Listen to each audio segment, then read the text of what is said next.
जिंदगी ऐसी चीज है जिसके मायने हर समय, हर वक्त, हर लोगों के लिए बदलता रहता है।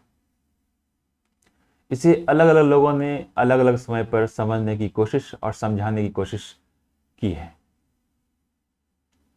वो बड़े बड़े फिलोसफर हों, साहित्यकार हों, शायर हों, कोई भी हो, तो उन्होंने हमेशा कोशिश की है कि जिंदगी को समझें और आम लोगों को समझाएं, अपनी लेखनी के माध्यम से, अपने विचारों के माध्यम से।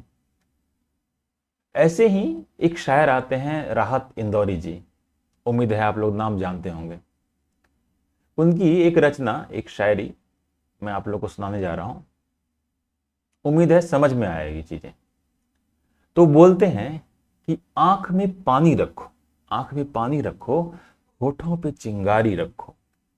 आंख में पानी रखो, होठों पे चिंगारी रखो, और जिंदा रहना है तो तरकीबें बहुत सारी रखो।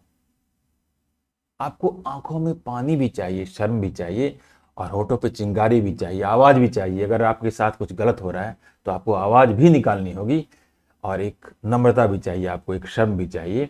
और अगर जिंदगी जीना है आपको तो सारी तरकीबें आपको चाहनी चाहिए। आगे लिखते हैं वो कि राह के पत्थर से बढ़कर कुछ नहीं है मंजिलें, राह के पत्थर से बढ़कर कुछ नहीं है मंजिलें, और रास्ते आवाज देते हैं सफर जारी रखो। रुको मत। ऐसा नहीं कि एक मंजिल मिल गई रुक गए आप। राह का पत्थर जो होता है, मीलों वाला पत्थर जो बोलते हैं, वही ये मंजिल है। एक मंजिल मिली और आगे का सफर जारी करो, आगे बढ़ते जाओ तुम, कभी रुको मत। फिर वो लिखते हैं कि एक ही नदी के हैं ये दो किनारे दोस्तों। एक ही नदी के दो किनारे हैं दोस्तों।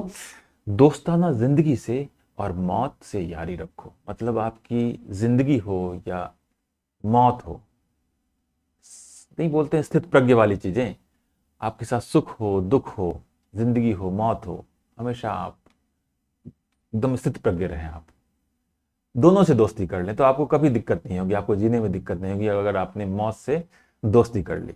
तो बोलते हैं कि एक ही नदी के हैं ये दो किनारे दोस्तों, दोस्ताना जिंदगी से और मौत से यारी रखो।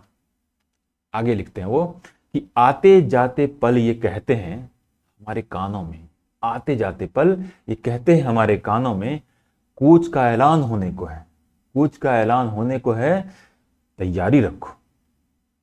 आगे वो बोलते हैं कि ये जरूरी है कि आंखों का भरम कायम रहे, ये जरूरी है कि आंखों का भरम कायम रहे। नींद रखो या ना रखो, नींद तुम रखो या ना रखो, ख्वाब में यारी रखो। फिर वो बोलते हैं कि ये हवाएं उड़ ना जाएं लेके कागज का ये बदन, ये हवाएं उड़ ना जाएं लेके कागज का बदन, दोस्तों मुझ पर कोई पत्थर भारी रखो। और अंतिम शायरी है कि ले तो आए शायरी। राहत इंदौरी साहब शायर हैं, बहुत बड़े शायर हैं।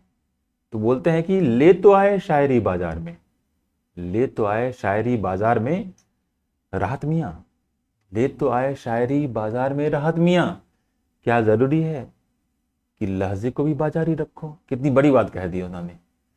ये है वही पत्रकारिता जो बोलते हैं कि बिकती नहीं है पत्रकारिता, नहीं बिकनी चाहिए आपको।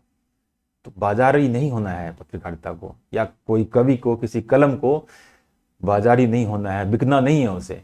तो वही बोलते हैं कि ले तो आए शायरी बाजार में राहत मियाँ, क्या जरूरी है कि लहजे को भी बाजारी रखो। उम्मीद है कि आजकल जो चीजें चल रही हैं और जैसे जिंदगी जी जा रही है लोगों की, उसमें ये कविता पहले भी और अभी भी हमेशा के लिए ये बहुत ही प्रासंगिक शायरी है। उम्मीद है आप लोगों को समझ में आई होगी। धन्यवाद।